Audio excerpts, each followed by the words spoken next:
आज है 6 मई 2023 दिन शनिवार। Welcome back to clean news UP. चलिए देखते हैं उत्तर प्रदेश की 25 फटाफट बड़ी खबरों को। गन्ना किसानों को सिंचाई के लिए मिलेगा 20% ब्याज फ्री लोन। गन्ना किसानों के लिए खुशखबरी निकलकर सामने आई। राज्य सरकार की ओर से गन्ना किसानों को सिंचाई की सुविधा उपलब्ध कराने के साथ ही उन्हें इस काम के लिए बैंक से 20% तक ब्याज फ्री लोन देने का फैसला किया गया। ये फैसला यूपी सरकार की ओर से राज्य के गन्ना किसानों के लिए हित में किया गया है। सरकार के इस फैसले से लाखों गन्ना किसानों को लाभ होगा, उन्हें गन्ने के बेहतर उत्पादन में मदद मिलेगी। बता दें कि सरकार की ओर से गन्ना किसानों की आय बढ़ाने के लिए प्रयास किए जा रहे हैं। जेवर एयरपोर्ट के लिए 75 मीटर चौड़ी सड़क बनाने का रास्ता साफ। जेवर एयरपोर्ट के उत्तर और पूर्व दिशा में 100 मीटर चौड़ी सड़क बनाने के लिए जमीन खरीद की प्रक्रिया में किसानों की आपत्ति के बाद यमुना प्राधिकरण ने नया रास्ता निकाल लिया। दिसंबर तक इस सड़क को बनाया जाना है, इसलिए एयरपोर्ट के दूसरे चरण के लिए अधिग्रहित की जा रही जमीन में ये सड़क बनाई जानी है। ये सड़क 75 मीटर चौड़ी होगी। इसकी लंबाई 10.6 किलोमीटर है। स्टेट सपोर्ट एग्रीमेंट के तहत जेवर एयरपोर्ट तक पहुंचने के लिए सड़कों को बनवाया जाना है। इसके लिए यीडा ने उत्तर और पूर्व दिशा में 100 मीटर चौड़ी सड़क बनवाने की योजना बनाई। लॉन्च हुआ खेलो इंडिया यूनिवर्सिटी गेम्स लोगो। अनुराग ठाकुर बोले, पहलवान खत्म करें आंदोलन। मुख्यमंत्री योगी आदित्यनाथ द्वारा खेलो इंडिया यूनिवर्सिटी गेम्स के लोगो लॉन्च किया गया। इसमें भाग लेने वाले केंद्रीय मंत्री अनुराग ठाकुर ने पहलवानों के विरोध पर अपनी बात रखी और पहलवानों से अपील करते हुए कहा कि प्राथमिकी दर्ज की गई है, इसलिए पहलवानों को अब अपना आंदोलन बंद कर देना चाहिए। अयोध्या के मंदिरों में आशीर्वाद लेने हुए दर्शन कर रहे ब्रजभूषण शरण सिंह ने कहा कि उन्हें न्यायपालिका पर भरोसा है और न्यायपालिका ने निर्णय दिया है। इसके अलावा उन्होंने पहलवानों के प्रदर्शन को उत्पात बताते हुए दोहा भी सुनाया। गोफर्स्ट की सभी उड़ानें रद्द। वाराणसी से मुंबई, बेंगलुरु और अहमदाबाद जाने वाले परेशान। गोफर्स्ट ने अपनी सभी उड़ानें 9 मई तक निरस्त कर दी। इससे पहले 3, 4 और 5 मई तक उड़ान निरस्त करने की सूचना जारी की गई थी। यात्रियों को काफी परेशानी हो रही है। वाराणसी एयरपोर्ट से गोफर्स्ट की मुंबई, बेंगलुरु और अहमदाबाद की उड़ान सेवा है। यात्रियों का कहना है कि गोफर्स्ट की सेवा निरस्त होने से मुंबई, बेंगलुरु और अहमदाबाद के लिए विकल्प कम हो गया है। महंगी टिकट के साथ ही अगले कुछ दिनों के लिए सीट्स भी उपलब्ध नहीं है। गोरखपुर में बढ़ गया इलेक्ट्रिक सिटी बस का किराया। 3 किलोमीटर के सफर पर अब 5 की जगह चुकाने होंगे 10 रुपए। गोरखपुर में इलेक्ट्रिक बस से यात्रा करने वाले लोगों को अब ज्यादा किराया देना होगा। गोरखपुर महानगर बस सेवा में शामिल इलेक्ट्रिक बसेस का किराया बढ़ गया है। लोगों को प्रत्येक 3 किलोमीटर पर 5 रुपए अधिक चुकाने होंगे। हालांकि बढ़े हुए किराए में यात्रियों का दुर्घटना बीमा भी जुड़ गया है। इलेक्ट्रिक बस संचालन समिति ने नए किराए पर मुहर लगा दी। इलेक्ट्रिक बस सेवा घाटे में चल रही है। महानगर में इलेक्ट्रिक बस का संचालन समिति ने शासन के दिशा निर्देश पर पहले ही किराए का निर्धारण सुनिश्चित कर लिया था। निकाय चुनाव के बाद बैठक कर सहमति से लागू करने की योजना थी। हापुड़ में सीएम योगी बोले, पिछले 6 वर्ष में यूपी में नहीं हुआ कोई दंगा, तमंचावादी इससे परेशान। सूबे के मुख्यमंत्री योगी आदित्यनाथ ने कहा कि प्रदेश विकास की नई ऊंचाइयों को छू रहा है। जल्द ही रैपिड रेल गाजियाबाद से हापुड़ होते हुए मेरठ को जोड़ेगी। जनपद विकास के पथ पर अग्रसर है, इसके लिए धन की कमी नहीं होने दी जाएगी। उन्होंने मनसे माफिया और विरोधियों पर भी जमकर निशाना साधा। मुख्यमंत्री शुक्रवार को दिल्ली रोड स्थित एसएसवी इंटर कॉलेज में नगर निकाय चुनाव के लिए चारों सीट्स के भाजपा प्रत्याशियों के पक्ष में प्रचार प्रसार के लिए आयोजित जनसभा को संबोधित कर रहे थे। सीएम योगी बोले, करोड़ों लोगों को फ्री मिल रहा राशन। मुख्यमंत्री ने कहा कि प्रदेश में करोड़ों लोगों को फ्री में राशन की सुविधा का लाभ मिल रहा है। चेहरा देखकर नहीं, यूपी का नागरिक होने से योजनाओं का लाभ मिल रहा है। 17 से पहले हमारे नगर निकायों की स्थिति खराब थी, कूड़े के ढेर दिखाई देते थे। लेकिन 2017 के पहले नगरीय क्षेत्रों में शोहदों का आतंक होता था। समाजवादी पार्टी तमंचावादी पार्टी थी। युवाओं के हाथों में तमंचे पकड़ाए जाते थे। आज युवाओं के हाथों में टैबलेट है। हमने 20 लाख युवाओं को फ्री में टैबलेट दिए हैं। अवैध अतिक्रमण के खिलाफ प्राधिकरण का एक्शन होगा तेज। सरकारी जमीन पर कब्जा करने वालों की खैर नहीं।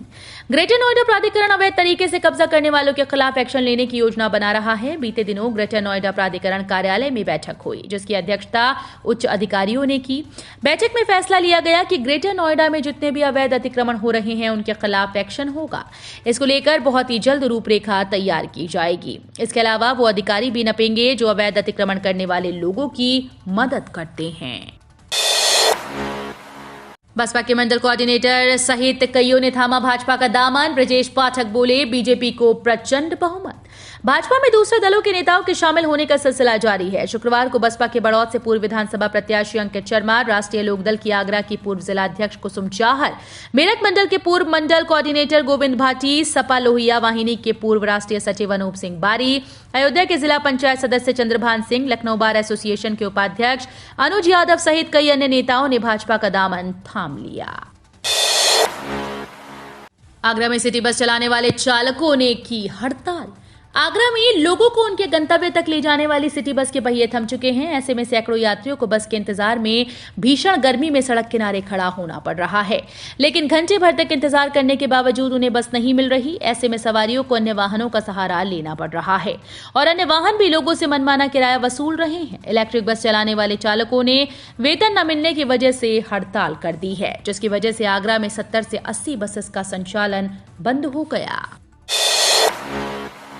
ब्रजभूषण की गिरफ्तारी ना हुई तो देश भर में होगा आंदोलन, पहलवान बेटियों को भाकियू का मिला समर्थन।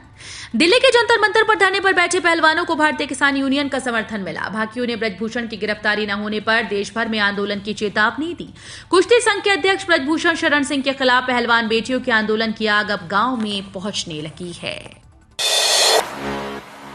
शिक्षकों की वेतन विसंगतियों को दूर कर हफ्ते भर में करें भुगतान। इलाहाबाद हाईकोर्ट ने गाजीपुर स्थित श्री महंत रामाश्रय दास पीजी कॉलेज के शिक्षकों की वेतन विसंगतियों को दूर कर हफ्ते भर में भुगतान करने का निर्देश दिया। कोर्ट ने कहा कि यदि शिक्षकों के वेतन भुगतान की प्रक्रिया हफ्ते भर में पूरी नहीं होती तो सुनवाई की अगली तिथि पर कॉलेज के प्राचार्य और प्रबंधक कोर्ट में हाजिर हों। इसके साथ ही कोर्ट ने पीजी कॉलेज संचालित करने वाली सोसाइटी के अगले चुनाव के लिए निर्वाचक मंडल का निर्धारण करने के लिए वैध सदस्यों की सूची तलब की है। जिस ट्रेन में करनी है ड्यूटी उसी से यात्री बनकर सफर करते हैं क्रू। दिल्ली के निजामुद्दीन से मध्य प्रदेश की राजधानी भोपाल के लिए 2 अप्रैल को लॉन्च हुई वंदे भारत ट्रेन ने रेलवे के 2 डिवीजन में विवाद पैदा कर दिया। दिल्ली और आगरा डिवीजन के बीच क्रू की तैनाती के मुद्दे पर मतभेद चल रहा है। हर दिन दोनों डिवीजन ट्रेन के सुपरविजन के लिए गार्ड की तैनाती कर रहे हैं। आगरा से ट्रेन में आने वाला गार्ड निजामुद्दीन रेलवे स्टेशन तक ड्यूटी करता है, लेकिन उसी ट्रेन में वापसी के दौरान उसे एक यात्री के रूप में सफर करना पड़ता है। उसे गार्ड के केबिन में भी आने की अनुमति नहीं दी जाती। 11 मई को मतदान और 13 मई को मतगणना की तैयारियां जोरों पर। पोलिंग पार्टीज 10 मई को सुबह निकलेंगी। नगर निगम अलीगढ़ नगर पंचायत कौड़ियागंज, जलाली, पिलखना, जवा, सिकंदरपुर, मडराक, विजयगढ़ और हरदुआगंज समेत 8 निकायों की मतगणना धनीपुर मंडी में होगी। मतदान से एक दिन पहले पोलिंग पार्टीज की रवानगी 10 मई को सुबह 7 बजे से शुरू होगी। 11 मई को मतदान समाप्ति के उपरांत संबंधित मतगणना स्थलों से ईवीएम और मतपेटिकाओं को लाकर स्ट्रांग रूम में रखा जाएगा। अतिका शव हत्या की जांच के लिए प्रयागराज फिर पहुंचा न्यायिक आयोग। कॉलवेन अस्पताल में चल रही छानबीन।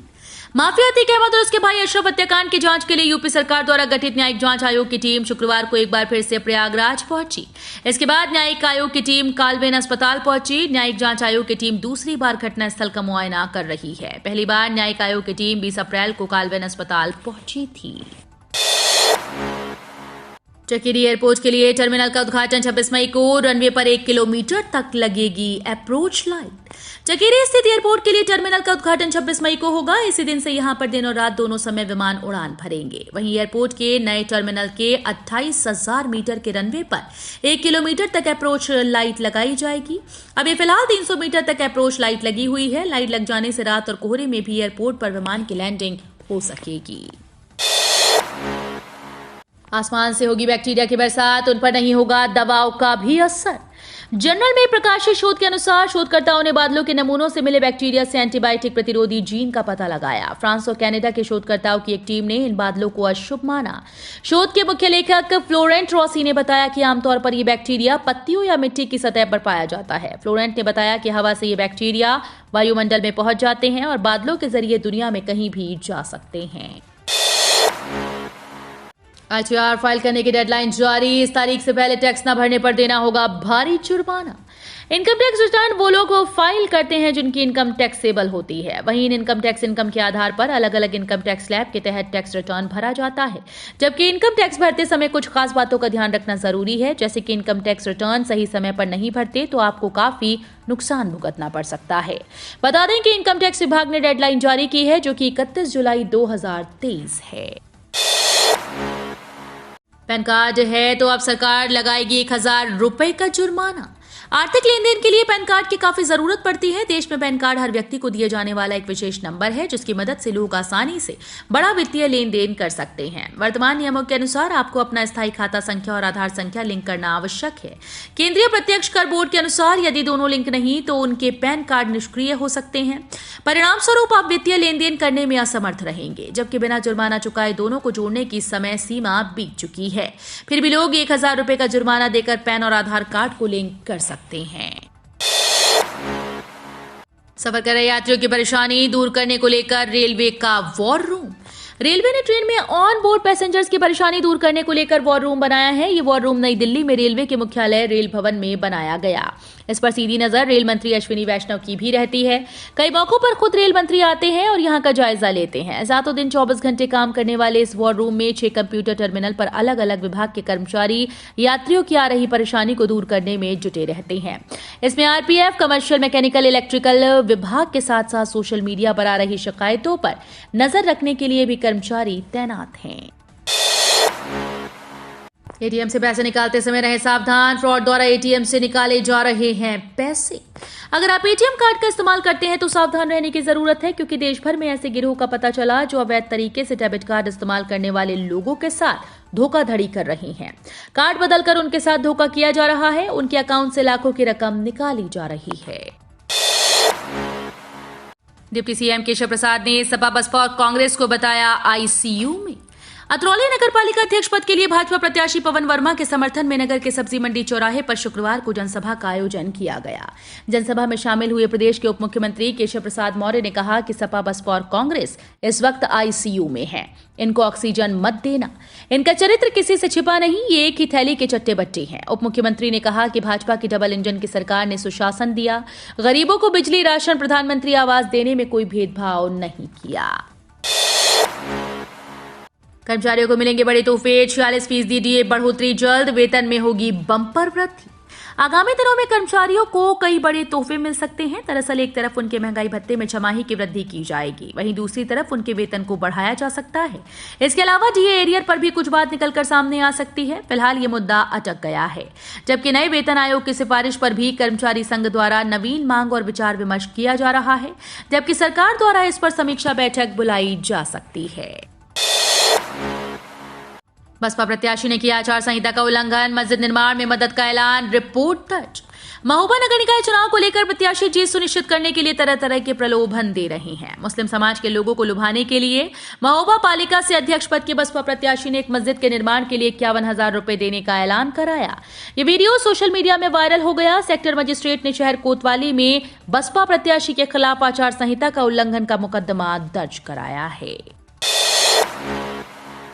विद्यापीठ से संबद्ध कॉलेजेस में चलेंगी रिमोट सेंसिंग कक्षाएं।